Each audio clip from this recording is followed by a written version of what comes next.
మంచిదండి. ప్రభు అయిన యేసుక్రీస్తు నామములో అందరికి వందనాలు. దేవుని వాక్యం మనం ధ్యానించుకుందాం. ఆమోసు గ్రంథం 9వ అధ్యాయము 15వ వచనం చదువుకుందాం. ఆమోసు గ్రంథం 9వ అధ్యాయము 15వ వచనం.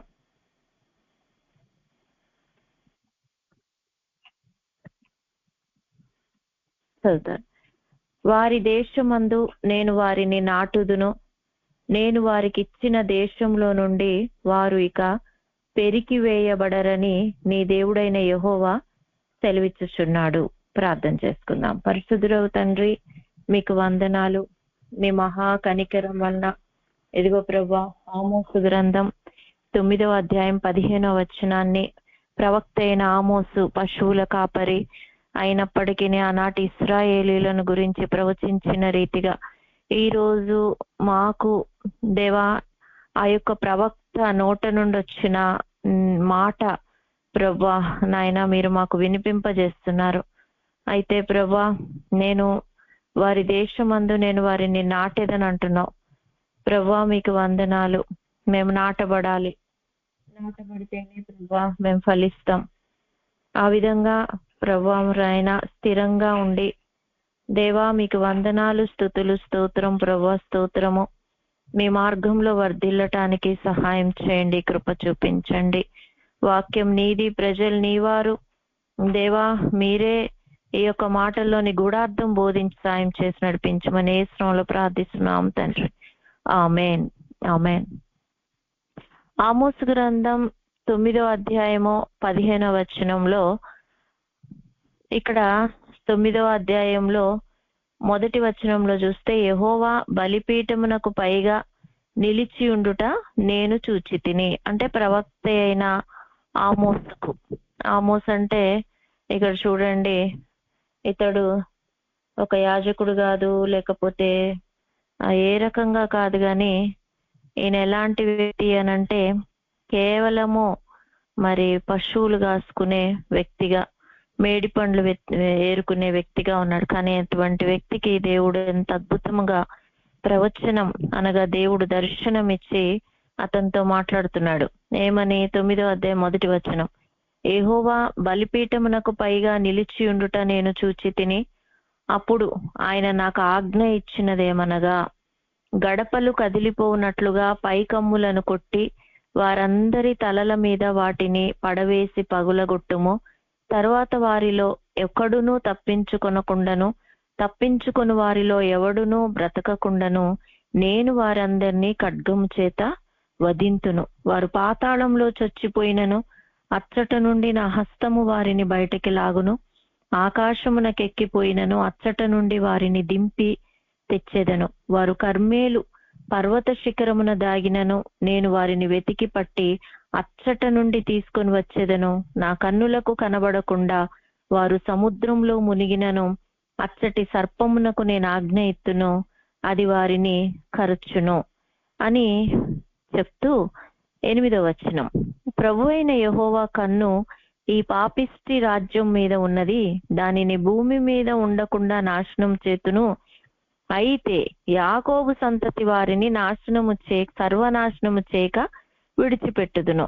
దేవుడు మరి ఇప్పటి వరకు దేవునికి వ్యతిరేకంగాను దేవుని ప్రజలకు వ్యతిరేకంగా మరి ఉండిన రాజ్యాలను కావచ్చు, ప్రజలను కావచ్చు, భయంకరమైన తీర్పులోకి ఏ విధంగా ఎవ్వరు కూడా ఒక్కళ్ళు కూడా తప్పించుకొని పోకుండా ఒక్కొక్కరిని వారు సముద్రంలోకి వెళ్ళినా, పాతాళంలో దాక్కున్నా, ఆకాశమునకు ఎక్కినా మరి వారిని ఏ విధంగా పట్టుకొని మరి వారిని మొత్తం సర్వనాశనం చేసి నడిపిస్తాడో, కానీ తన ప్రజలైన యాకోబు సంతతిని మాత్రం సర్వనాశనము చేయక విడిచిపెట్టెదును. ఇదే యెహోవా వాక్కు. మనము ఆయన ప్రజలంగా, ఆయన యాకోబు సంతానంగా అనగా దేవుని బిడ్డలంగా, ఆయన ఆశ్రయించిన వారంగా ఎవరైతే ఉంటారో, నేను ఆజ్ఞ ఇయ్యగా ఒకడు ధాన్యము జల్లెడలో జల్లించినట్లు ఇశ్రాయేలీలను అన్యజనులందరిలో జల్లింతును గాని ఒక చిన్న గింజైనను నేల రాలదు. చూసారా?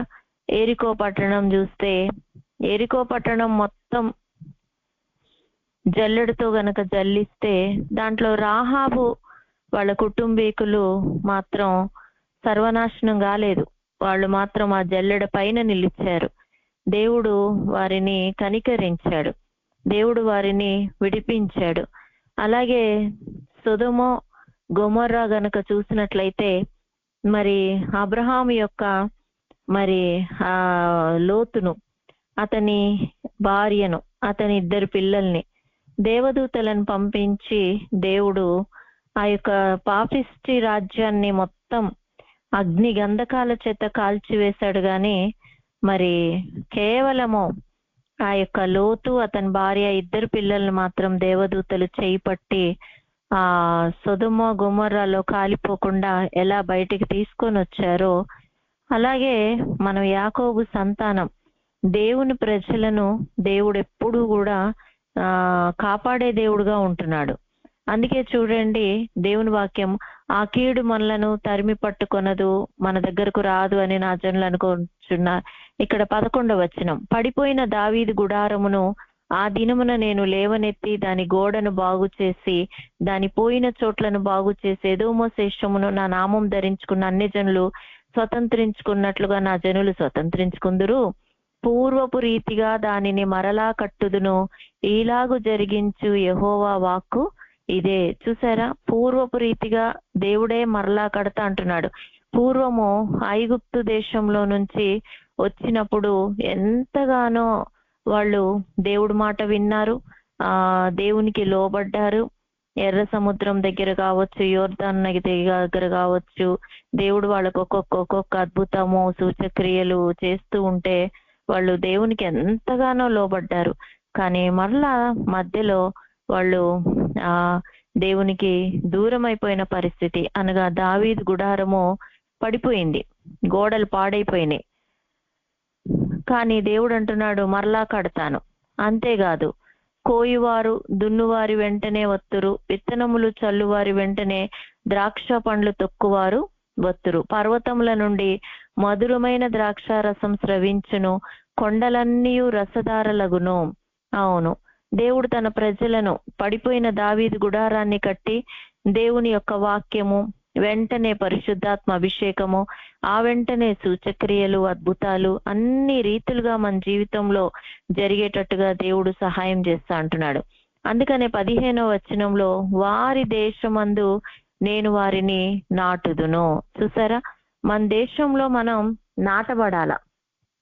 నాటబట్టం అంటే ఇప్పుడు చూడండి, వర్షాకాలం ఇప్పుడు చాలా మంది రైతులు పొలాన్ని దున్ని వరి నారు వేసి ఆ నారుని పొలమంతా తీసుకొని వెళ్ళి నాటుతున్నారు.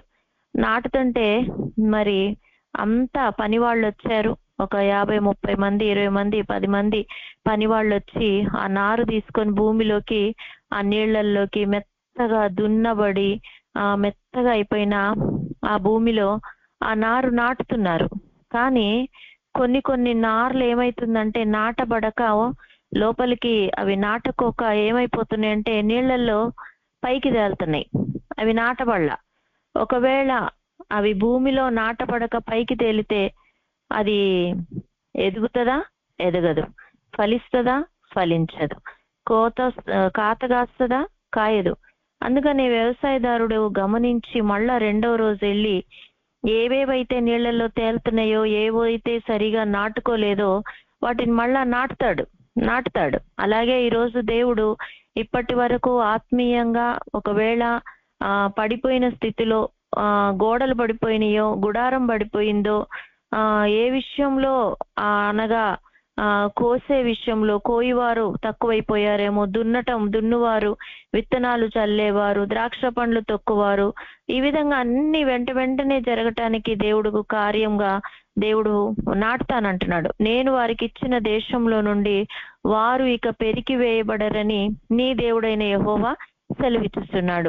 కొన్నిసార్లు వ్యవసాయదారుడు ఏం చేస్తాడంటే ఆ యొక్క పొలంలో సరిగా మరి స్థిరపడక మాటికి అది ఇంకా ఏమాత్రం కూడా భూమిలో నాటబడకుండా, కట్టబడకుండా వ్యవసాయదారుడు అన్ని ఒక దారిలో నడిస్తే ఈ యొక్క మొక్క ఇంకొక దారిలో నడిస్తే ఒక దినాన వ్యవసాయదారుడు దాన్ని పెరికి వేస్తాడు. కానీ దేవుడైతే మనల్ని పెరికి వేయకుండా మరి దేశంలో నాటుతా అంటున్నాడు, స్థిరపరుస్తానంటున్నాడు. కొంతమంది ఒక్కొక్కసారి ఒక్కొక్క చోట ఒక చోట ఒక ఉద్యోగం, ఇంకో చోట ఇంకొక ఉద్యోగం, ఒకసారి ఒక దేశం, ఒక రాష్ట్రం, ఒక చోట ఆ ఇల్లు ఈ ప్లేసు ఆ ప్లేసు, రకరకాలుగా ఎక్కడా కూడా స్థిరం లేకుండా ఉంటానే ఉంటారు. కానీ దేవుడైతే నేను వారిని వారి దేశంలో నాటుతాను, వారిని ఇంకా నేను పెరికి వేయను. అట్లాగే చూడండి ఇస్సాకు కూడా ఒకసారి ఇక్కడ ఆదికాండంలో మనం చూసుకుంటే ఒకసారి చదవండి. ఆదికాండం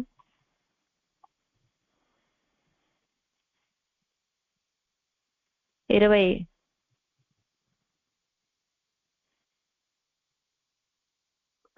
అధ్యాయం. ఒక్క నిమిషం. ఇస్సాకు ఏం చేశాడంటే 26వ అధ్యాయము 16వ వచనం నుంచి చదివితే అబీమెలెకు ఏమంటున్నాడు ఇస్సాకుతో, నువ్వు మాకంటే బలం గలవాడవు గనక మా యుద్ధ నుండి వెళ్ళిపోమ్మని ఇస్సాకుతో చెప్పగా, దేవుడేమో ఇస్సాకుకు ప్రాంతమంతా ఇస్తానంటే అబీమెలెకు అనే రాజు వచ్చి ఏమంటున్నాడంటే, ఇదిగో నువ్వు మాకంటే బలం గలవాడవు కనుక నువ్వు ఇక్కడ నుంచి వెళ్ళిపో అంటే అక్కడ నాటబడలేదు, స్థిరంగా ఉండలేదు. మళ్ళీ అక్కడి నుంచి ఏం చేశాడు, గెరారు లోయలో గుడారం వేసుకొని అక్కడ నివసించాడు. గెరారు లోయలో గుడారం వేసుకొని అప్పుడు తన తండ్రి అయిన అబ్రహాం దినములలో త్రవ్విన నీళ్ల బావులు ఇస్సాకు తిరిగి త్రవ్వించాను. మరి అక్కడ గెరారులో ఆల్రెడీ అబ్రహాము నీళ్ల బావులు దవ్విచ్చాడు, తండ్రి దవ్విచ్చిన నీళ్ల బావులే. మళ్ళా దవ్విచ్చిన తర్వాత మళ్ళా అక్కడికి కొంతమంది 19వ వచనంలో బాగా వాళ్ళ తండ్రి ఏ పేరు పెట్టాడు ఏ బావికి అంత దగ్గరుండి చూసిన వ్యక్తే ఇస్సాకు. అందుకని ఆ బావులన్నిటికీ ఏం చేశాడంటే తండ్రి పెట్టిన పేర్లే పెట్టాడు. కానీ ఫిలిస్తీయులు వాటిని పూడ్చేశారు వచ్చి. చూసారా, ఆ నీళ్లు వాడుకోవడం కాదు, అసలు ఈర్ష్యతో అసూయతో మాకు నీళ్లు పడలేదు వీళ్ళకు నీళ్లు పడ్డాయి అని ఏం చేశారు, పూడ్చేశారు. మళ్ళా ఇస్సాకు దాసులు ఇంకో ఆ లోయలో తవ్వితే జలలు గల నీళ్ల బావి దొరికింది. అప్పుడు గెరారు కాపర్లు ఏం చేశారంటే ఇస్సాకు కాపర్లతో జగడమాడారు, ఈ నీళ్లు మాదే ఈ నీళ్లు మాదే అంటే, సరే మీ నీళ్లు మీదే అని మీరు జగడమాడుతున్నారు కాబట్టి ఏషేకు అంటే జగడం అన్న పేరు పెట్టి అక్కడి నుంచి మళ్ళీ సిత్నా అని ఒక బావికి జగడం, ఏషేకు అన్న పేరు నుంచి సిత్నాకు మార్చి అంటే జగడం అని మార్చి అక్కడి నుంచి మళ్ళీ దూరం వెళ్ళిపోయి ఇంకో బావి తవ్వాడు. ఎంత కష్టమో చూడండి. కానీ 22వ వచనంలో అతడు అక్కడ నుండి వెళ్ళి మరి ఒక బావి తవ్వించెను, దాని విషయమై వారు జగడమాడలేదు గనుక అతడు ఇప్పుడు యెహోవా మనకు ఎడము కలగజేసి ఉన్నాడు గనుక ఈ దేశమందు అభివృద్ధి పొందుదుననుకొని దానికి రహేబోతు అని పేరు పెట్టాను. రహేబోతు అంటే ఎడమ. చూడండి, మనం నీ దేశంలో నువ్వు నాటబడతావు, నువ్వు ఇంకా పెరికి వేయబడవు అని అంటే శత్రువుల నుంచి నిన్ను దేవుడు ఎడము చేస్తాడు. గొడవలు జగడాల నుంచి ఎడము చేయటానికే, పగవారి నుంచి ఎడము చేయటం.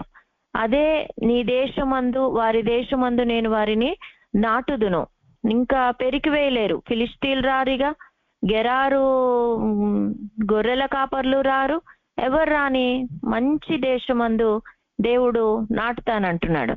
నాటటం అంటే మనం ఎక్కడ ఉన్నామన్నది దేశం అనేది ముఖ్యం కాదు, కానీ నీకు జగడాలు లేకుండా ఏ శత్రువులు ఎడమైపోయి నీకు నష్టం రాకుండా కష్టం రాకుండా నిజంగా సుఖము సమాధానము సంతోషంతో మరి దేవుడు స్థిరంగా జీవించేటట్లుగా, నువ్వు ఉన్న ప్రాంతంలో అభివృద్ధి పొందేటట్లుగా, విస్తరించేటట్లుగా, ఫలించేటట్లుగా, అభివృద్ధి పొందేటట్లుగా, నూరంతల పంట అనుభవించేటట్లుగా ఇది మొదలుకొని దేవుడు చేస్తానని ప్రవక్త అయిన ఆమోసు ద్వారా దేవుడు ఇది నాన్న పలుకుతున్నాడు. కనుక చూడండి, మనం పెరికి వేయబడకుండా మరి దేశంలో స్థిరంగా ఉండాలి, అభివృద్ధి పొందాలి అని అంటే కీర్తన 80వ కీర్తన 9వ వచనం చదువుతారు ఎవరైనా? కీర్తన 80 వచనం 9.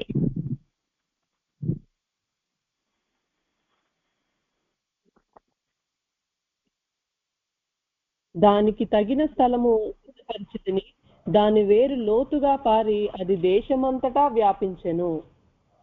చూసారా, దేవుడు ఏం చేశాడు? ఇశ్రాయేలునకు కాపరి చెవియొగ్గుము, మందవలే యోసేపును నడిపించువాడా. అంటే దేవుడు నడిపించినట్లుగా మనం నడవాలి. మనము ఇందాక ఇస్సాకు గురించి చదివితే దేవుడు ఇస్సాకుతో ఏమన్నాడు? ఆది కాండము ఇప్పుడు 26 మొదటి వచనం చదవండి సిస్టర్. 2వ వచనం, 1-2 వచనాలు, 26 ఆది కాండం. అబ్రహాము దినములలో వచ్చిన మొదటి కరువు గాక మరి ఒక కరువు ఆ దేశములో వచ్చును. అప్పుడు ఇస్సాకు గెరారులోనున్న ఫిలిస్తీన్లు రాజైన అబీమెలెకు నొద్దకు వెళ్ళెను. అక్కడ యెహోవా అతనికి ప్రత్యక్షమై, నీవు ఐగుప్తులోనికి వెళ్ళక నేను నీతో చెప్పిన దేశమందు నివసించుము. అంతేకాదు 12వ వచనం, ఇస్సాకు ఆ దేశమందున్న వాడై విత్తనము వేసి ఆ సంవత్సరము 100 ఫలము పొందెను. యెహోవా అతనిని ఆశీర్వదించెను గనక ఆ మనుష్యుడు గొప్పవాడాయెను. హల్లెలూయా. ఇంకా అప్పుడు మిక్కిలి గొప్పవాడగు వరకు క్రమక్రమంగా అభివృద్ధి పొందుచు వచ్చెను. అతనికి గొర్రెలు చాలండి. గొప్పవాడే కాదు, మిక్కిలి గొప్పవాడు. మనం దేవుడు అయితే అసలు మనం గొప్పవాళ్ళం కాదు, ఇంకా మిక్కిలి గొప్పవాళ్ళు అయ్యేటట్టు కూడా చేస్తాడు. అయితే ఇస్సాకుకు దేవుడు మాట్లాడాడు. ఏమని మాట్లాడాడు? నువ్వు మళ్ళీ ఐగుప్తుకి వెళ్ళకు, నువ్వు ఈ దేశంలో నువ్వు ఉండు, నేను నిన్ను ఎంత కరువు రానివ్వండి, ఎన్ని పరిస్థితులు రానివ్వండి, నువ్వు స్థిరంగా ఉంటే, నువ్వు ఫలిస్తే మరి తప్పకుండా నేను ఇక్కడ అభివృద్ధి చేస్తాను, ఆశీర్వదిస్తాను. నిజంగానే ఈ ఇస్సాకు ఏం చేశాడంటే, కరువు వచ్చినా ఏ పరిస్థితి వచ్చినా మళ్ళీ ఐగుప్తుకి వెళ్ళలేదు. ఐగుప్తు అంటే లోకం, ఐగుప్తు అంటే వెనుకంజ వేయటం, నాగటి మీద చేయబట్టి వెనుకకు తిరగటం. ఐగుప్తు అంటే గుడారం పడగొట్టుకోవటం, ఆ గోడలు కూలిపోవటం, ఆత్మీయ జీవితం పడిపోవటం, ప్రార్థనా జీవితం పడిపోవటం, ఫలించటం అనగా ప్రేమించటంలో వెనుకబట్టం, క్షమించడంలో వెనుకబట్టం, ఇవన్నీ పడిపోయిన స్థితి. కానీ మనం ఎప్పుడైతే నిజంగా ఆత్మీయంగా ఫలిస్తా ఉంటామో, దేవుడు ఉండమన్న చోటకి, వెళ్ళమన్న చోటకి, దేవుడు ఎక్కడ నిన్ను సేవలో అభివృద్ధి పరుస్తానంటున్నాడో అక్కడ మనం ఉండాల. ఎందుకంటే ఎక్కడైతే దేవుడు మన కొరకు సిద్ధపరిచిన స్థలం ఉందో ఆ స్థలంలో జగడాలు ఉంటాయి, ఆ స్థలంలో మరి కొట్లాటలు ఉంటాయి, ఆ స్థలంలో నీది లాక్కుంటూ ఉంటారు, నీ మీద జగడమాడుతూ ఉంటారు. మనము మౌనంగా చూడండి, యేసుప్రభు ఈ లోకంలోకి వచ్చి సేవ చేస్తూ ఉన్నప్పుడు ఆయన్ని పట్టుకోవాలని కొంతమంది శాస్త్రులు, పరిసయ్యులు ప్రయత్నం చేశారు. చాలా చోట్ల మనకు బైబిల్ గ్రంథంలో వ్రాయబడి ఉంటది, ఆయన పారిపోయాను, అక్కడ నుండి వెళ్ళిపోయాను అని వ్రాయబడి ఉంటది. యేసుప్రభు కూడా తన సమయం వచ్చే వరకు ఆ దేశంలో ఎట్లా స్థిరంగా ఉన్నాడంటే, జగడమాడితే అక్కడ నుంచి వెళ్ళిపోయాడు కానీ జగడం పెట్టుకోలేదు. మరి పూర్తి చేసినా కూడా ఏం మాట్లాడకుండా అక్కడి నుంచి వెళ్ళిపోయాడు. ఇది పేరు వేరుగా మార్చుకొని తన తండ్రి తవ్విన బావులే తనవే అయినా కానీ ఎక్కడ కూడా జగడమాడకుండా మరి వెళ్ళిపోయాడు, ఆ ప్రాంతం విడిచాడు. కానీ దేవుడు దేశం విడవద్దన్నాడు గనక అదే దేశంలో ఎన్ని శ్రమలు వచ్చినా, దేవుడు నిన్ను ఏ పిలుపుతో పిలిచాడో, దేవుడు రక్షణ ఇచ్చాడు, ఆ రక్షణలో ఎన్ని సమస్యలు వచ్చినా, నీ ఇంటి వారే నిన్ను వ్యతిరేకించిన, సేవ చేస్తూ ఉన్నప్పుడు జగడమాడుతూ ఉన్నా, నువ్వు చేసే పరిచర్యను పూడ్చి వేసేటట్టుగా నీ వెనక మాటలు అంటున్నా, నిన్ను కృంగ చేస్తున్నా, నీకు సమస్యలు కలుగజేస్తున్నా, నీకు భయభీతులు కలుగుతూ ఉన్నా, మరి ఎలాంటి పరిస్థితులు వచ్చినా మనం గనక స్థిరంగా ఉంటే మన బలిపీఠం పడద్రోయబడకుండా కాపాడుకోవాలా, గోడలు కూలిపోకుండా కాపాడుకోవాలా. మరి పూర్వపు రీతిగా దేవుడు కడతానన్నప్పుడు దేవుడే మనల్ని కట్టే రీతిగా దేవుని దగ్గర నుంచి దర్శనం, ప్రత్యక్షత అనగా దేవుడు మనల్ని ఎలా కడుతున్నాడో అలాగా దేవునితో ఉన్న సంబంధం గనక మనం పోగొట్టకుండా మన వేరు వ్యాపించేటట్లుగా, ఇక్కడ మనము 80వ కీర్తనలో కూడా మనం 9వ వచనంలో చూస్తే, 80వ కీర్తన 9వ వచనం ఇప్పుడు మనం చదువుకున్నాం. దానికి తగిన స్థలము సిద్ధపరిచితిని. చూసారా, దానికి తగిన స్థలము సిద్ధపరిచితిని. ప్రతి ఒక్కరికి దేవుడు మనము ఎక్కడ సేవ చేయాలి, ఎవరికి సువార్త ప్రకటించాలి, ఎవరికి దేవుని మాటలు ప్రకటించాలి అని ప్రతి ఒక్కరికి కూడా భూమి పుట్టక మునిపే ఏ విధంగా దేవుడు జగత్తు పునాది వేయబడక మునిపే మనల్ని ఏర్పాటు చేసుకున్నాడు. అంటే జగత్తుకి ఇంకా పునాది కూడా వేయలే, భూమి కూడా పుట్టలేదు. కానీ ఏ సమయంలో ఏ సంవత్సరంలో ఎప్పుడు నువ్వు నేను పుట్టాలి, ఎవరికి మనం సువార్త ప్రకటించాలి అంతా నిర్ణయం అయిపోయింది. కానీ మనమే మనకు దేవుడికి మన పట్ల ఉన్న చిత్తాన్ని ఉద్దేశాన్ని గ్రహించక మనం ఎదగవలసినంతగా ఎదగక, మరి ఫలించవలసినంతగా ఫలించక గుడారాన్ని మాటిమాటికి పడగొట్టుకుంటున్నారేమో. ఇక్కడ దేవుని వాక్యం సెలవిస్తుంది, యోసేపు గురించి చెప్తూ 80వ కీర్తనలో 7వ వచనం, సైన్యములకు అధిపతియగు దేవా, చెరలో నుండి మమ్మును రప్పించుము, మేము రక్షణ నొందునట్లు నీ ముఖకాంతి ప్రకాశింపచేయుము అని చెప్తూ వాళ్ళు జరిగింది జ్ఞాపకం చేసుకుంటున్నారు. ఎందుకు జ్ఞాపకం చేసుకుంటున్నారు అని అంటే ఇది ఆసాపు కీర్తన. అయితే 5వ వచనం లేకపోతే 4, యెహోవా సైన్యములకు అధిపతియగు దేవా, నీ ప్రజల మనవి ఆలకింపక నీవెన్నాళ్ళు నీ కోపము పొగరాజనిచ్చేదవు. కన్నీళ్లు వారికి ఆహారముగా ఇచ్చుచున్నావు, విస్తారమైన కన్నీళ్లు నీవు వారికి పానముగా ఇచ్చుచున్నావు. మా పొరుగు వారికి మమ్ము కలహ కారణముగా చేయుచున్నావు. ఇష్టం వచ్చినట్లు మా శత్రువులు మమ్మును అపహాస్యం చేయుచున్నారు. కన్నీళ్ళు వచ్చినప్పుడు దేవుడు కోపము ఉంది అని గ్రహించి, పొరుగువారు కలహ కారణంగా ఉన్నారు, ఇష్టం వచ్చినట్లు శత్రువులు మమ్మల్ని అపహాస్యం చేయుచున్నారు అని చెప్పి వాళ్ళు ప్రార్థన చేస్తూ ఇంతకు ముందు ఏం జరిగిందో దేవుని దగ్గర వాక్యం ఎత్తిపడుతున్నారు. ఏమని?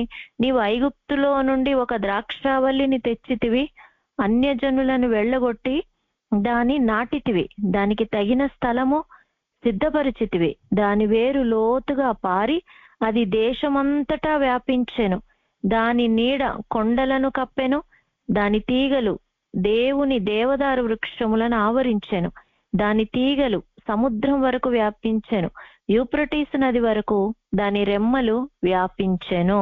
చూసారు, ఐగుప్తు నుండి ఒక ద్రాక్షావల్లిని తెచ్చితివి. ఐగుప్తు దేశానికి వెళ్ళిపోయిన యోసేపు, ఆ విధంగానే ఆ తర్వాత ఐగుప్తుకి వెళ్ళిన అతని సహోదరులు, తర్వాత వంశము అంతా కూడా దేవుడు మళ్ళీ ఆ అబ్రహాముకు వాగ్దానం చేసిన పాలు తేనెలు ప్రవహించే ఆ దేశం ఇస్తానని చెప్పి మోషేను లేవనెత్తి మళ్ళీ ఆ కనాను దేశాన్ని వాళ్ళకు స్వాస్థ్యంగా ఎట్లా అద్భుతంగా ఇచ్చాడు అంటే, మరి మంచి ద్రాక్షావల్లిని తీసుకొని వచ్చి అన్యజనులను వెళ్ళగొట్టి దాన్ని నాటాడు. మరి కనానీలు, హిత్తీలు, హివ్వీలు, యెబూసీలు, ఎంతమంది కలహ కారణాలు, యుద్ధాలు చేసేవాళ్ళు, రాజులు ఎవరు కూడా దేవుని ప్రజల ఎదుట నిలబడలేకపోయారు.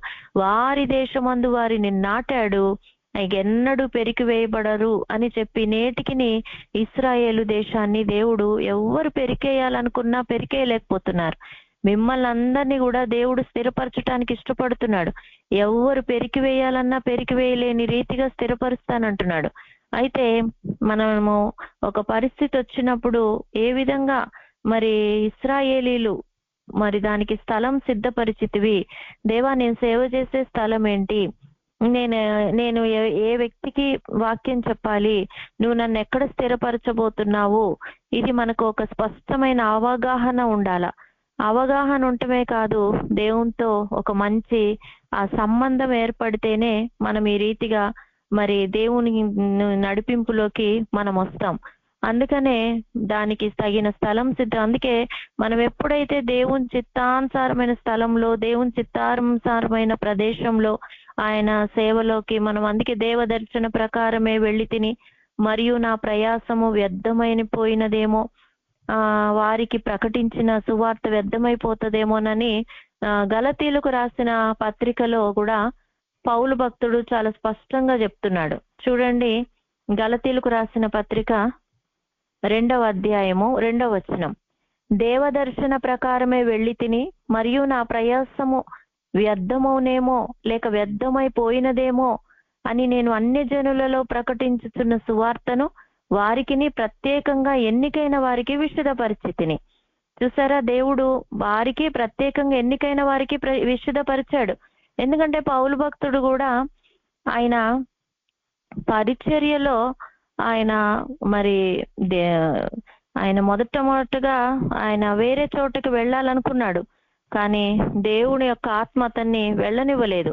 మళ్ళీ అక్కడి నుంచి కుప్రకి వెళ్ళాలనుకున్నాడు, అక్కడ కూడా వెళ్ళనివ్వలేదు యెహోవా ఆత్మ, క్రీస్తు ఆత్మ. అయితే వెళ్ళనివ్వకపోయేసరికి ఏమైంది, ఎప్పుడైతే ఆయన ఆ విధంగా అడ్డగింపబడ్డాడో ఆ రాత్రి మాసిదోనియా దేశస్థుడు ఒకడు మరి మాసిదోనియాకు వచ్చి మాకు సువార్త ప్రకటించాలి అని ఆ దర్శనంలో స్పష్టంగా ఆయనకు చెప్పటము గ్రహించి, నేను మాసిదోనియాకు వెళ్ళటమే దేవుని చిత్తం, ఎందుకంటే ఆసియాలో వాక్యం చెప్పొద్దు అని పరిశుద్ధాత్మ ఆటంకపరిచింది. ఈయనేమో పౌలు భక్తుడేమో ఆసియా వెళ్ళాలనుకున్నాడు, కానీ పరిశుద్ధాత్మ ఏం చేసింది, ఆటంకపరిచింది. ఇట్లా కాదులే అని పుగ్రియా గలతీయ దేశాల నుండి మరి బితూనియాకు వెళ్ళటానికి వెళ్తే యేసు యొక్క ఆత్మ వెళ్ళనివ్వలేదు. అంతటా ముస్సియా దాటి త్రోయకు వచ్చిత్రు, అపోస్తుల కార్యములు 16వ అధ్యాయంలో. అప్పుడు మాసిదోనియా దేశస్థుడు ఒకడు నిలిచి, నీవు మాసిదోనియాకు వచ్చి మాకు సహాయం చేయమని తనను వేడుకొనుచున్నట్టు రాత్రి వేళ పౌలునకు దర్శనం కలిగింది. అతనికి ఆ దర్శనం కలిగినప్పుడు వారికి సువార్త ప్రకటించుటకు దేవుడు మమ్మను పిలిచి ఉన్నాడని మేము నిశ్చయించుకొని వెంటనే మాసిదోనియాకు బయలుదేరి వెళ్ళటకు ప్రయత్నము చేసేటమే. కాబట్టి మాసిదోనియాకు వెళ్ళటానికి వెంటనే ప్రయత్నం చేశాడు. దేవుని చిత్తం అనేది అంటే మనం ఏ స్థలంలో దేవుడు, ఇప్పుడు చూడండి, ఆసియాకి వెళ్ళాలని పౌలు భక్తుడు అనుకుంటే మాసిదోనియాకి వెళ్ళటం దేవుని చిత్తం. అక్కడే మనల్ని స్థిరపరుస్తాడు, అంటే అక్కడే దేవుడు మనకు తోడుకుంటాడు, అక్కడే మన ద్వారా దేవుడు అద్భుతాలు జరిగిస్తాడు, అక్కడే ప్రజలు రక్షణలోకి వస్తారు, అలాంటి ప్రజలే రక్షణలోకి వస్తారు. కానీ మనకి ఇష్టం వచ్చిన చోట ఇష్టం వచ్చిన ప్రజలకు మనం సువార్త చెప్తే, మనం ఇష్టమైన చోటకి మనం గనక వెళ్ళి దేవుని చిత్తం లేకుండా వెళ్తే అక్కడ మనం ఫెయిల్ అయిపోతాము, దానివల్ల ఉపయోగం ఏమి లేదు. అలాగా పౌలు భక్తుడికి ఎన్నో ఒక అనుభవాలు, అందుకే దైవ దర్శనాన్ని ఎప్పుడు కూడా పౌలు నిర్లక్ష్యం చేయలేదు. అతని సేవ అంతా సువార్త అంతా కూడా దర్శన ప్రకారమే జరిగించుకుంటూ వచ్చాడు. అంతేకాదు పౌలు వాక్యం చెప్తూ ఉంటే అక్కడ కొంతమంది అతని వాక్యాన్ని అంగీకరించలేదు. పౌలు అన్నాడు, మీ నాశనానికి మీరే కర్తలు, నేను ఇక్కడ నుంచి వెళ్ళిపోతున్నాను అన్నాడు. మరి వెళ్ళిపోతే ఆ రాత్రి దేవుడు, ఈ పట్టణంలో నాకు బహుజనులు ఉన్నారు, మరి నువ్వు భయపడక మాట్లాడము, మౌనంగా ఉండకము, నేను నీకు తోడై ఉన్నాను అంటే అప్పటికప్పుడు వెళ్ళిపోతానని చెప్పేసిన పౌలు భక్తుడు ఇంకా వాళ్ళ దగ్గర వాక్యం బోధిస్తూ సంవత్సరం మీద 6 నెలలు ఉన్నాడు. చూసారా, అంటే దేవును మనకి ఉండమన్న చోటలో వారి దేశమందు నేను వారిని నాటుదురు. దేవుడు నాటిన చోట మనం ఉండాల.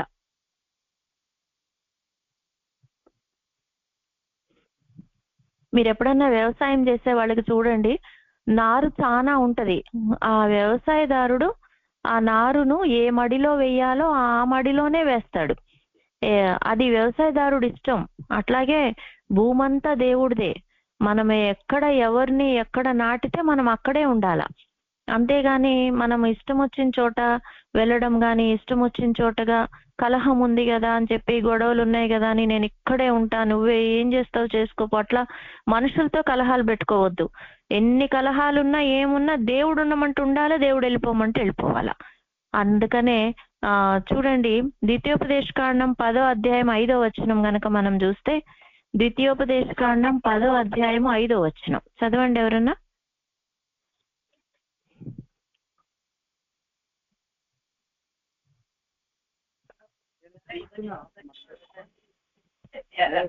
మందసములో ఆ పలకలను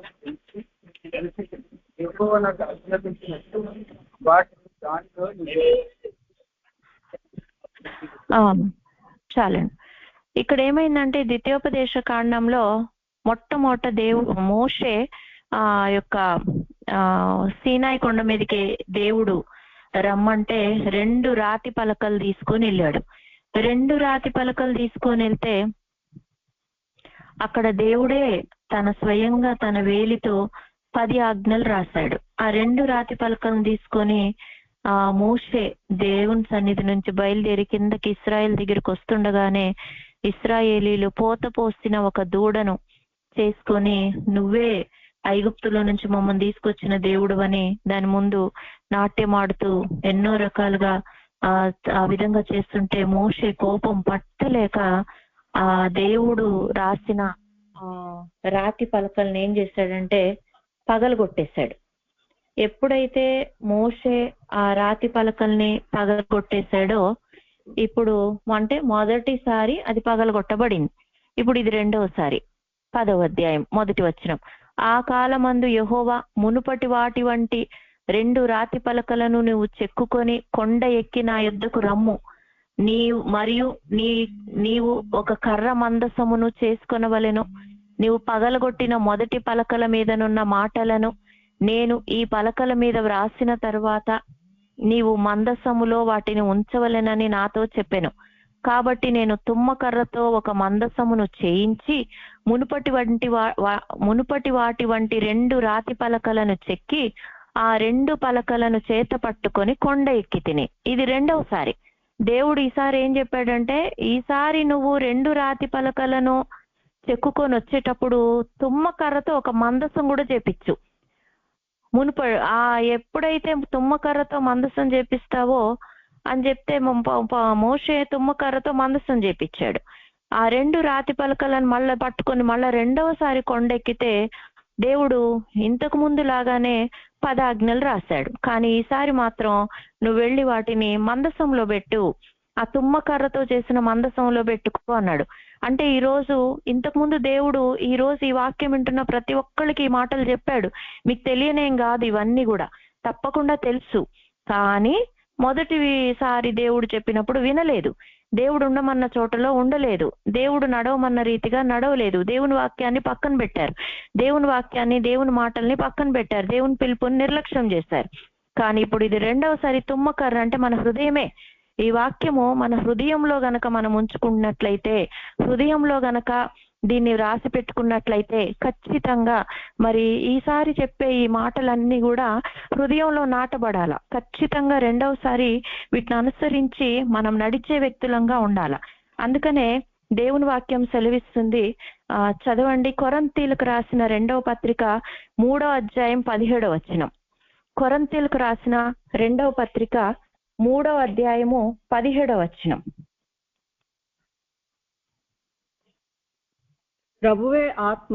ప్రభువు యొక్క ఆత్మ ఎక్కడ నుండి అక్కడ స్వాతంత్రం నుండును.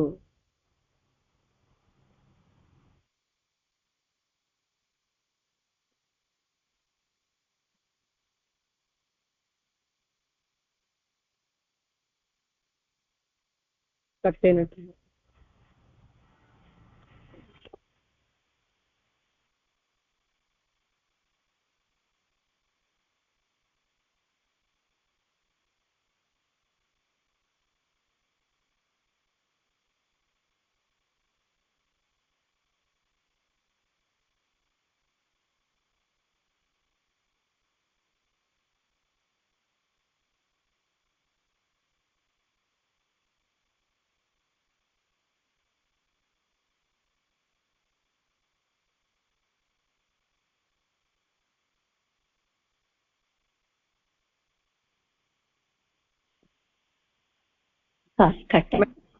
కొరింథీయులకు రాసిన 2వ పత్రిక 3:17.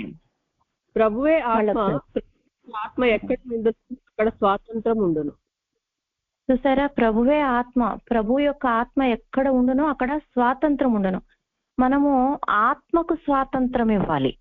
ఎందరు దేవుని ఆత్మ చేత నడిపించబడుదురో వారు దేవుని కుమారులనబడుదురు. ఎప్పుడైతే ప్రభువే ఆత్మ అంటే మళ్ళా పరిశుద్ధాత్ముడు వేరు కాదు, యేసు ప్రభు వేరు కాదు, తండ్రి వేరు కాదు, వీరంతా ఒక్కటే. ప్రభువే ఆత్మ. కనుక మనం ఆత్మ చెప్పినట్లుగా గనక మనం నడిచినట్లయితే, ప్రభువే ఆత్మ, మనం ఆత్మ ఎక్కడుంటుందో అక్కడ స్వాతంత్రం ఉంటది.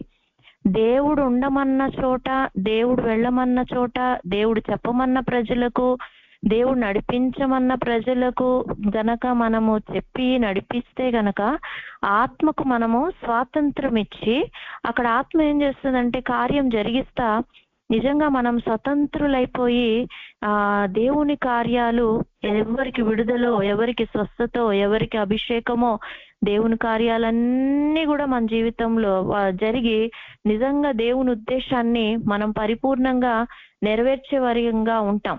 కాబట్టి ప్రభువే ఆత్మ, ప్రభు యొక్క ఆత్మ ఎక్కడుంటదో అక్కడ స్వాతంత్రం ఉంటది. మనం ఆత్మకు స్వాతంత్రం ఇవ్వాలి ఎప్పుడైనా కానీ. మనము సొంతంగా ఉండకూడదు. మనం ఎప్పుడే ఆత్మచేత నింపబడితే, అందుకే చూడండి ఆనాడు మోషే ముఖం మీద ముసుగేసుకున్నాడు. దేవుని సన్నిధిలో గడిపినప్పుడు ఎంతో వెలుగుతో మొహమంతా మెరిసిపోయింది. కానీ మోషే ముసుగు వేసుకున్నాడు. క్రమక్రమంగా ముసుగు తగ్గిపోయింది. మళ్ళా వాళ్ళు మోషే మాటలు విన్నప్పుడు, చదివినప్పుడు వాళ్ళ హృదయం కఠినమైపోయింది గనక పాత నిబంధన చదువుతున్నప్పుడల్లా అది వాళ్ళ హృదయం, వాళ్ళ కళ్ళ ముందే అన్ని జరిగినా వాళ్ళ హృదయం కఠినమైపోయింది. కానీ ఇది కొత్త నిబంధన. మనం ప్రభు వైపు మన హృదయం ఎప్పుడైతే తిప్పుతామో ముసుగు తీసివేయబడుతుంది. కనుక ఎప్పుడైతే ఆ వెయిల్ మనలో నుండి తీసివేయబడుతుందో దేవుని దర్శనాలు మనం స్పష్టంగా, అంటే దేవుని నడిపింపు ఆనాడు అబీమెలెకు దగ్గర ఉన్నప్పుడు, కరువు వచ్చినప్పుడు ఇస్సాకుతో దేవుడు మాట్లాడి ఎలాగ స్పష్టంగా నడిపించాడో, అబ్రహామును ఎలాగ దేవుడు దర్శనాలు, కలలు, ప్రత్యక్షతలతో నడిపించాడో, అలాగే యోసేపును దేవుడు ఎలాగ నడిపించాడు. ఈవెన్ అన్యజనులు నెబుకద్నెజరు, బెల్షస్సారాజు, వీళ్ళందరు రాజులతో కూడా దేవుడు నడిపించింది. దేవుడు నిన్ను నన్ను నడిపించడా? మనం ఆత్మకు స్వాతంత్రం ఇవ్వాలి, ఆత్మ పొందుకోవాలా. ఎప్పుడైతే మనం ఆత్మ పొందుకుంటామో, దేవుని వాక్యాలు ఇంతకు ముందు మందస్సం లేదు, తుమ్మకర్రతో చేయబడ్డ మందస్సం లేదు కనుకనే అవి పగిలిపోయినాయి. ఇది కొత్త నిబంధన. ఇవి మన హృదయాల మీద వ్రాయబడాలా ఈ మాటలు.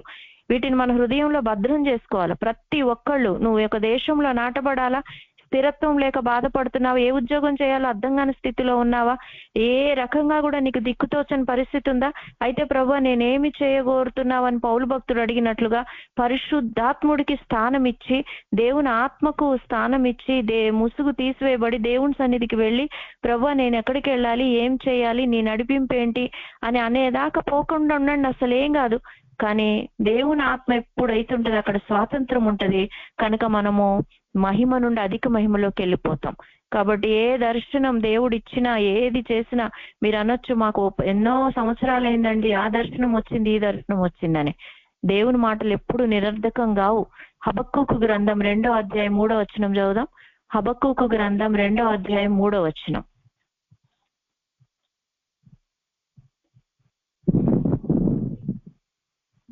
ఆ దర్శన విషయము నిర్ణయ కాలమున జరుగును, సమాప్తమగుటకై ఆతురపడుచున్నది, అది తప్పక నెరవేరును. అది ఆలస్యముగా వచ్చినను దాని కొరకు కనిపెట్టుము, అది తప్పక జరుగును, జాగు చేయక వచ్చును. మీ అందరికి కూడా దేవుడు మరి ఎంతో గొప్ప దర్శనాలు ఇచ్చాడు. మరి ఇంకా నెరవేరట్లేదు ఏంటి, దేవుడు మాకు అట్లా చెప్పాడు కదా, ఇట్లా చెప్పాడు కదా అని మీరు బాధపడుతున్నారేమో. దేవుడు ఖచ్చితంగా దేవుడు దేశంలో నాటి స్థిరపరుస్తానంటున్నాడు.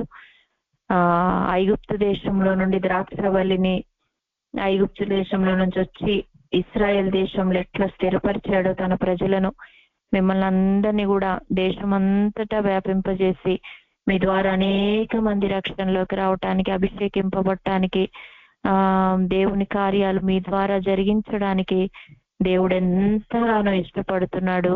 అందుకనే ఈ మాటలు మరి మందస్సంలో పెట్టుకున్నట్లుగా దేవుడు ఆజ్ఞ హృదయంలో ఉంచుకొని దేవుని ఆత్మతో నింపబడి, దేవుని ఆత్మ ఎటు నడిపిస్తే అటు నడుస్తూ ఆత్మతో సహవాసం చేసినప్పుడు ఏ దర్శనం దేవుడు నీకు ఇచ్చాడో ఆ దర్శన విషయము నిర్ణయ కాలమున జరుగును.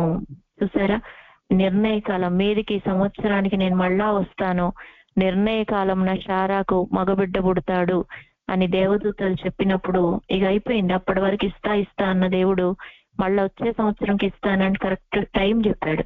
ఖచ్చితంగా జరిగింది. అట్లాగే మీరు కూడా ఎంతో కాలం నుంచి ఎదురు చూస్తున్నారు. ఇది ఖచ్చితంగా నిర్ణయ కాలంలో జరుగుతుంది, సమాప్తం అవటకు ఆతురపడుచున్నది. దేవుడు మీకు ఇచ్చిన దర్శనము మీ జీవితంలో అది సమాప్తం చేయటానికి ఆతురపడుచున్నది. అది తప్పక నెరవేరును. ఒకవేళ అది ఆలస్యం అయినా గాని దాని కొరకు కనిపెట్టుకొని ఉండండి, అది తప్పక జరుగుతుంది. జాగు చేయకుండా తప్పకుండా జరుగుతుంది. కనుక ప్రస్తుతం ఉన్న శ్రమలను బట్టి గాని, ఇరుకులను బట్టి, ఇబ్బందులను బట్టి మాకు ఆ దర్శనం వచ్చింది కదా, దేవుడు ఇంకా మనల్ని విడిచిపెడతాడేమో, ఇంకా నెరవేరట్లేదని దాన్ని కుంగిపోకుండా హెబ్రీలకు రాసిన పత్రిక 12వ అధ్యాయము 10వ వచనం చదువుకుందాం. 12:10.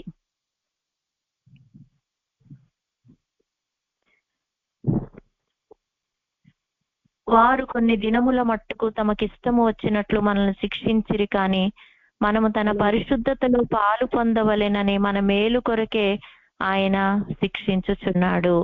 కనుక ఇక్కడ 7వ వచనం, శిక్షా ఫలం పొందుటకై మీరు సహించుచున్నారు. ప్రతి శిక్షకు ఒక ఫలితం ఉంటదండి. దేవుడు కుమారులనుగా మిమ్మును చూచుచున్నాడు. తండ్రి శిక్షింపని కుమారుడు ఎవరు? అసలు తండ్రి శిక్షించితేనే కుమారుడు కరెక్ట్ గా ఎదుగుతాడు. కుమారులైన వారందరూ శిక్షలో పాలు పంపులు పొందుచున్నారు. మీరు పొందని ఎడల దుర్బీజులే గాని కుమారులు కారు. మరియు శరీర సంబంధులైన తండ్రులు మనకు శిక్షకులై ఉంటిరి, వారి యందు భయభక్తులు కలిగి ఉంటిమి. అట్లయితే ఆత్మలకు తండ్రి అయిన వానికి మరి ఎక్కువగా లోపడి బ్రతకవలేను కదా. చిన్న వయసు దాకా, పెళ్ళయ్యేదాకా తల్లిదండ్రులకు మరి ఎంత భయపడి వాళ్ళు ఎట్లా చెప్తే అట్లా విన్నాం. ఈ రోజు ఆత్మలకు తండ్రి అలాగా మిమ్మల్ని నడిపించేవారు కావచ్చు. అలాగే పరిశుద్ధాత్ముడు ఏ ఆజ్ఞిస్తున్నాడో హృదయంలో ఉంచుకొని ఆజ్ఞ నెరవేర్చడానికి మనం లోబడాలి కదా. కాబట్టి ఎందుకు శిక్ష వస్తుంది, ఎందుకు కష్టాలు అంటే మనం ఇంకా దేవుడు ఉండమన్న చోట్ల ఉండట్లేదు, దేవుడు వెళ్ళమన్న చోటుకి వెళ్ళడం లేదు. దేవుడు ఆలోచన ఒకటైతే నీ ఆలోచన ఒకటి ఉంది. దేవుడు ఒక చోటికి వెళ్ళమంటుంటే నువ్వు ఇంకో చోటికి, లేకపోతే దేవుడు వెళ్ళమన్న చోటికి వెనక ముందు చేయటం, వెళ్తే ఏమవుతుందో అని భయపడటం అనేది ఒక అపవాది. ఏలియా చూడండి, 450 మంది చంపి బయలు వాళ్ళని ఎంత గొప్ప కార్యం చేశాడు. ఆఫ్టర్ ఆల్ ఒక యెజబెలు మామూలుగా భయపెట్టగానే భయపడిపోయాడు. అది ఒక దుష్టాత్మ అంతే. అది నిన్ను భయపెట్టి దేవుని కార్యాలు నీ జీవితంలో జరగకుండా, ముందుకు సాగకుండా ఆటంకపరుస్తుంది. మనం అపవాదిని ఓడించాలి. ఇక్కడ మనము దాని మాటలు వినకూడదు. వారు కొన్ని దినముల మటుకు మనకిష్టం వచ్చినట్లు శిక్షించరు గాని, ఎవరు? మనకు శారీరకంగా తల్లిదండ్రులు కొద్ది రోజులే మనల్ని నువ్వు ఇట్లా నడు అట్లా నడు అన్నారు. మనం తన పరిశుద్ధతలో పాలు పొందవలెనని మన మేలు కొరకే ఆయన శిక్షించుతున్నాడు. ఇదైతే ఇంకా ఆత్మలు పరలోకం వెళ్లేదాకా దేవుడు మనల్ని నడిపించే నాయకుల బాధ్యత, అలాగే దేవుని బాధ్యత. కాబట్టి మనం కూడా మాట వినే వరకు, లోబడే వరకు శిక్ష ఉంటది. మరి ఈ రోజే నేను లోబడుతున్నానంటే ఏ అనారోగ్యము, ఏ సమస్య ఏది ఉండదు. ఇక్కడ చూడండి, తీతుకు రాసిన పత్రిక 2వ అధ్యాయం 10వ వచనం. ఎందుకు శిక్ష? ఇంకా లోతుగా చూస్తే తీతు 2:10, దాసులైన వారు అన్ని విషయములందు మన రక్షకుడగు దేవుని ఉపదేశమును అలంకరించున్నట్లు తమ యజమానులకు ఎదురు మాట చెప్పక, ఏమీ అపహరింపక, సంపూర్ణమైన మంచి నమ్మకమును కనపరచుచు అన్ని కార్యములందు వారిని సంతోషపెట్టుచు వారికి లోబడి ఉండవలెనని వారిని హెచ్చరించుము. చూసారా, మనము దాసులు అంటే నువ్వు ఎక్కడన్నా ఒకవేళ ఉద్యోగం చేస్తుంటే నీకంటే పైన నాయకులు, బాస్ ఉంటే నువ్వు దాసుడవు, దాసురాలవు. అలాగే స్త్రీకైతే భర్త యజమాని, నువ్వు దాసురాలు. అలాగే ఎక్కడ ఏదైనా కానీ మనకు పైన నాయకులు ఉన్నారు, యజమానులు ఉన్నారు అని అంటే గనక బాగా అర్థం చేసుకోండి. దాసులైన వారు అన్ని విషయముల యందు మన రక్షకుడగు దేవుని ఉపదేశమును అలంకరించున్నట్లు. అలంకరణ ఏంటి? దాసులకి అంటే యజమానులకు లోబడి ఉండటమే దాసులకు అలంకరణ. వినయము, విధేయత, ఇదే దాసుల లక్షణం. ఎదురు తిరగడము దేవుని యొక్క ఉపదేశాన్ని నువ్వు పక్కన పెట్టినట్టే. తమ యజమానులకు ఎదురు మాట చెప్పక, కొంతమంది పనిచేసే చోట యజమానులకు ఎదురు మాట చెప్తారు. నువ్వెంత అంటారు. ప్రసంగి గ్రంథంలో ఒకవేళ నీ యజమానుడు నిన్ను తొందరపడి ఒక మాట అంటే వెంటనే నేను ఉద్యోగంలోంచి నేను వెళ్ళిపోతాను, ఏం చేసుకుంటావు చేసుకో అని అట్లా ఎప్పుడు కూడా. ఇప్పుడు చూడండి 10వ అధ్యాయము ప్రసంగి గ్రంథం 4వ వచనం చదవండి. ప్రసంగి 10:4. ఏలువాడు నీ మీద కోపపడిన యెడల నీ ఉద్యోగము నుండి నీవు తొలగిపోకుము, ఓర్పు గొప్ప ద్రోహ కార్యములు జరగకుండా చేయను. చూసారా, యజమానుడు అంటేనే, బాస్ అంటేనే అనేవాళ్ళు, మిగతా కింద ఉండేవాళ్ళు దాసులు అంటేనే పడేవాళ్ళు. ఒకవేళ యజమానుడు మనల్ని ఏమన్నా తిట్టాడు అనుకోండి, మనం వెంటనే నేను ఉండను ఉద్యోగంలోంచి రిజైన్ అని చెప్పి ఆవేశంతో గబగబ ఒక చిన్న సంతకమే కదా అని వాళ్ళ మొహం మీద కొట్టొస్తా అనకండి. ఏలువాడు నీ మీద కోపపడిన యెడల నీ ఉద్యోగము నుండి నీవు తొలగిపోకుము. కొంతమంది అయితే భర్తల మీద కోపం వస్తే ఇక నేను ఉండని ఇంట్లో, నేను పోతా అని పెట్టి సర్దుకొని ఉంటారు, ఎప్పుడు రెడీ పెట్టుకుంటారు. అదేంటి అంత స్పీడ్గా అంత పెద్ద ఫ్యామిలీలో ఎట్ట సర్దుతారో గాని 5 నిమిషాలు పెట్టితో బ్యాగ్తో బయట ఉంటారు, లేకపోతే బస్ స్టాండ్లో ఉంటారు. అది మంచిది కాదు. అది దేవుని యొక్క ఉపదేశాన్ని నువ్వు అలంకరించినట్లు కాదు. అలాగే కొంతమంది ఉద్యోగంలోంచి బయటకు వచ్చేస్తారు, అలాగే యజమానుడికి ఎదురు మాట చెప్తారు. ఓర్పుగా ఉండాలి. దాసుడు అంటేనే దేవుని ఉపదేశాన్ని అలంకరించాలంటే బాగా ఓర్పుగా ఉండాల. ఏమీ అపహరింపక, అసలు మనం ఏమీ కూడా యజమానుల దగ్గర నుంచి అపహరించొద్దు. మా దగ్గర ఇక్కడ మా చర్చిలో కొంతమంది ఉంటారు, పరిచర్య చేసే పరిచారకులు ఉంటారు. అయితే మా చర్చ్ మందిరంలో ఎన్నో పండ్ల చెట్లు ఉంటాయి, లేకపోతే కూరగాయలు ఉంటాయి అన్ని. అయితే ఒక అమ్మ మాత్రం ఒకరోజు, మేడం కడుపు నొప్పి అని చర్చంతా బొరలాడుతుంది, అసలు బాగా నొప్పి ఉంటుందంట. నేను ఆమె దగ్గరికి వెళ్ళి నేను వెళ్ళంగానే వాక్యం తీసి చూస్తే, ఏంటమ్మా నువ్వు అపహరించావు అంటే, అదిగో మందిరంలో చాలా బాగున్నాయి టమాటాలు, అందుకని చెప్పేసి కోసుకొని టమాటా కర్రీ చేసుకొని తినేసినా మేడం, అందుకే అంటే. మరి చూసావా, నేను చూడలా, కానీ యజమానుడు ఎవరు? దేవుడు చూశాడు. చూసినప్పుడు ఏమైంది? శిక్ష. శరీర సంబంధమైన తల్లిదండ్రులు కొంత మటుకే శిక్షిస్తారు.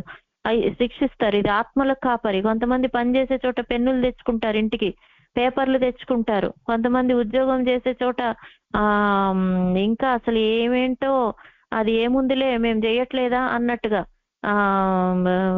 ఆ విధంగా. నేను ఒకళ్ళ ఇంటికి వెళ్తే, మేడం చూడండి, అసలు ఎన్ని చెక్క లవంగా యాలుకలు మా గిన్నెలన్నీ నిండిపోయినాయి. అంటే ఏమైందంటే, ఒక్క ట్రిప్పే వెళ్ళొచ్చా మా పుట్టింటికి వెళ్ళాను, మా అన్న వదిన కూడా ఉన్నారు, వాళ్ళు చూడకుండా మొత్తం అన్ని తెచ్చేసిన, మా అమ్మకు కూడా చెప్పలేదు, అన్ని ఐటమ్స్ నేను ఇట్లా తెచ్చుకున్నానంటే అసలు అవి అపహరించినట్టు కదా.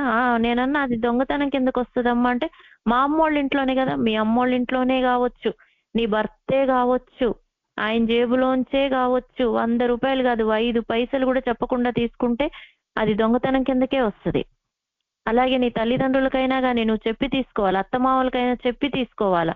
వాళ్ళు ఇస్తే వాళ్ళు ప్రేమపూర్వకంగా ఇస్తేనే తీసుకోవాలి, కానీ మరి వాళ్లకు చెప్పకుండాను తెలియకుండాను తీసుకొని వచ్చేదంతా అపహరించటమే, అది దొంగతనం. ఇక కొంతమంది దేవుని దగ్గరే దొంగతనం చేసే వాళ్ళు ఉన్నారు, దేవునికి ఇవ్వవలసిన కానుకలు ఇవ్వక. అట్లాగా యజమానుడికి ఏమి కూడా అపహరించొద్దు అసలు. సంపూర్ణమైన మంచి నమ్మకమును కనపరచుచు. చూసారా, దేవుడు ఎందుకు యోసేపును ద్రాక్షావల్లిని తీసుకొని వచ్చి ఐగుప్తు దేశం అంతటా ఎందుకు అంత విస్తరింపజేశాడో తెలుసా? ఎందుకు అనంటే, యోసేపు ఆ పొతీఫర్ ఇంట్లో ఉన్నప్పుడు ఎక్కడా కూడా ఇట్లాంటి మంచి సంపూర్ణమైన మంచి నమ్మకం. చివరికి పొతీఫర్ భార్య అతన్ని కోరుకున్నప్పుడు అతను అన్నమాట ఏంటో తెలుసా? నా యజమానుడు అన్ని ఇచ్చాడు కానీ నిన్ను నాకు ఇవ్వలేదు, అందుకని నేను తీసుకోను. ఎంత ఎంత మెచ్యూర్డ్ మాట చూడండి. దేవుడు అతన్ని ఎంత ఉన్నత స్థానంలో నిలబెట్టాడు. ఈరోజు ఎవరైనా అంతే, ఇలాంటి చిన్న చిన్న బలహీనతలకు మనం ఎప్పుడు కూడా లోను కాకుండా. కొంతమంది కూరగాయలు కొంటానే ఉంటారు, సాంబార్కి కావాల్సిన అవన్నీ కూడా ఆ కూరగాయ బండోడు చూడకుండా వేసేసుకుంటానే ఉంటారు, నవ్వుకుంటా జోక్గా. అది జోక్ కాదు, ఏది కాదు. నీది కాని వస్తువు నీ ఇంట్లో ఒక్కటి ఉన్నా గాని వాక్యం ఏం చెప్తుందో తెలుసా? జకర్యా గ్రంథం చదువుదామా? ఒక్క మాట చదువుదాం. జకర్యా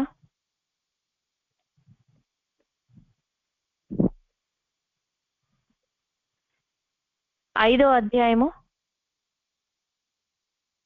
1 నుంచి 4 వచనాలు చదవండి. జకర్యా 5:1-4.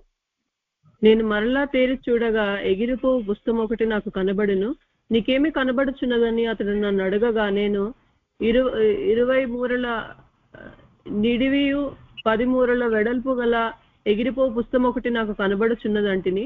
అందుకతడు నాతో ఇట్లనని, ఇది భూమి అందంతటి మీదకి బయలు వెళ్ళు శాపమే. దానికి ఒక ప్రక్కన రాసి ఉన్న దానిని బట్టి దొంగిల వారందరూ కొట్టివేయబడుదురు.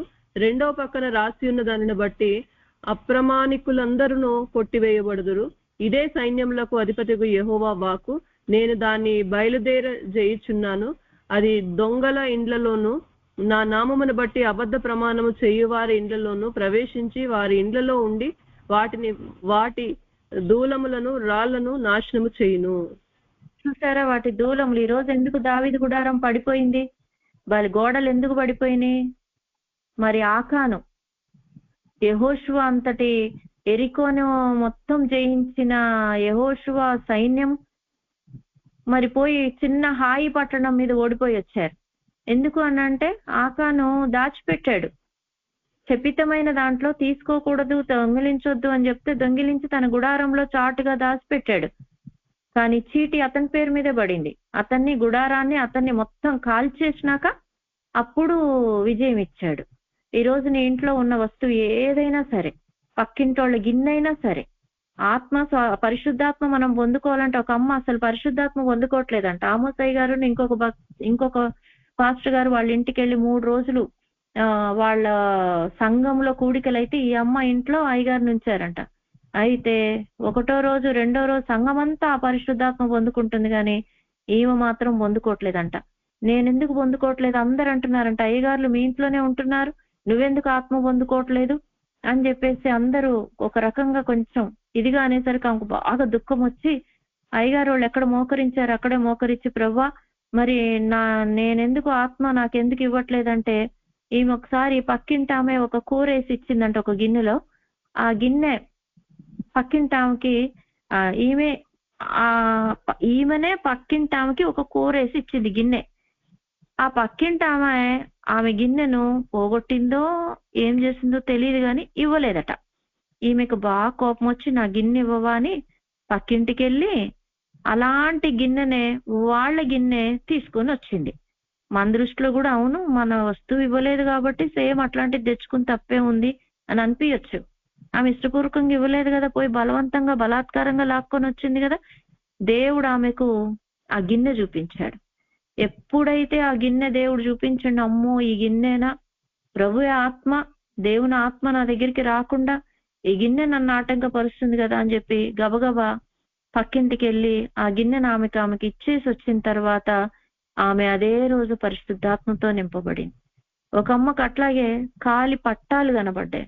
ఆ కాలి పట్టాలు ఎవరియో మీరు ఇంత మటుకు ఏ విధంగా ఒక చిన్న వస్తువు అండి, ఏదైనా కానీ మీది కానిది మీకు ఇవ్వండి, మీరు తీసుకుంటే బలాత్కారంగా తీసుకొనివ్వండి, చెప్పకుండా తీసుకొనివ్వండి, అది ఈ రోజే ఒకవేళ వాళ్ళకి ఇచ్చేసో మీకు మోమాటం ఉంటే వాళ్ళ ఇంటి ముందు పెట్టో అది చెయ్యండి. కానీ ఆ విధంగా ఎప్పుడైనా ఎవరైనా ఆ విధంగా దొంగతనం చేస్తే మాత్రం దొంగిలకూడదు అన్న దేవుని ఆజ్ఞను మనం అతిక్రమించటమే కాదు కానీ మరి దేవుని యొక్క యజమానులైన వాళ్ళు దేవుడు ఉపదేశాన్ని అలంకరించాల. అది మనకు అలంకారంగా ఉంటది. ఆ అలంకారము అపవాదిని జీవితంలోకి ఏమాత్రం చోటు లేకుండా చేస్తుంది. శాపం ఉండదు. ఎందుకు ఈ రోజు దూలాలు అన్ని పడిపోతుంది ఆత్మీయ జీవితంలో? నువ్వు అనుకున్న రీతిగా నువ్వెందుకు ఎదగలేకపోతున్నావు? ఎందుకు అనారోగ్య సమస్యలు? ఎందుకు రకరకాల శాపం కొట్టివేయటానికి యేసుప్రభు ఈ లోకానికి వచ్చాడు. ఇప్పటికన్నా ప్రభు అయిన యేసుప్రభు దగ్గరికి వచ్చి దేవుని దగ్గర పశ్చాత్తాపడి, దేవా నేను ఫలానా తప్పు చేశాను, ఫలానా పాపం చేశాను అని చెప్పి దేవుని దగ్గర పశ్చాత్తాపడి అన్ని కార్యముల మందు వారిని సంతోషపెట్టుచు నీ యజమానులు చెప్పిన పనంతా మనం చేయాలి, వాళ్ళని సంతోషపరచాల. భూమి మీద నీకు దేవుడిచ్చిన 1-2 యజమానులను నువ్వు గనక సంతోషపరచకపోతే భూమిని ఆకాశాన్ని సృష్టించిన దేవుడు నీకు యజమానుడుగా ఉంటే అతన్ని ఎట్లాగా నువ్వు సంతోషపరుస్తావు చెప్పండి? దేవుడు మొదట కొద్ది విషయాల్లోనే మనల్ని పరీక్షిస్తాడు. ఒక చిన్న అత్తమామల విషయంలోనే, భర్త విషయంలోనే, నువ్వు పనిచేసే ఉద్యోగం విషయంలోనే, నీ తల్లిదండ్రుల విషయంలోనే నీకు నాయకులుగా అప్పగిస్తే నాయకులు, నువ్వు ఎక్కడ పరిచర్య చేస్తే అక్కడ, కొంతమంది పరిచర్యకు పంపిస్తే అక్కడ, ఇంకా మీ దగ్గర అయితే ఇది ఆన్లైన్ కాబట్టి ఏం పర్వాలేదు, కానీ మా దగ్గర అయితే ఇక చూడండి అసలు వీళ్ళు వెళ్తారు, వీళ్ళే వెళ్ళి వాళ్ళ ఇంటికి కూడికలకి వెళ్ళి వాళ్ళ దగ్గర ఇచ్చిన కానుకల్ని తెచ్చుకొని వాళ్ళ దగ్గరే కొంతమంది పెట్టుకుంటారు. అదెంత భయంకరమైన ఆ యొక్క దొంగతనం కిందకే వస్తుంది కదా. కాబట్టి దాసులుగా అట్లా ఉండకూడదు. యజమానులైన వారిని అన్ని విషయాల్లో మనం సంతోషపెట్టి వారికి లోబడి ఉండాలి. మనం లోబడి ఉండాలి. ఇతరులను హెచ్చరించే వారంగా ఉంటే ఖచ్చితంగా ఏంటి లోపాలంటే ఇవి గనక మనం సరి చేసుకుంటే, మరి దేవుడు శిక్షిస్తున్నప్పుడు నన్ను ఎందుకు శిక్షిస్తున్నాడు అనుకోవద్దు. ఈ లోపాలు సరి చేసుకుంటే ఎందుకు శిక్షిస్తాడు? కాబట్టి ఎందుకు దర్శనం మన జీవితంలో నెరవేర్చబట్టం లేదు?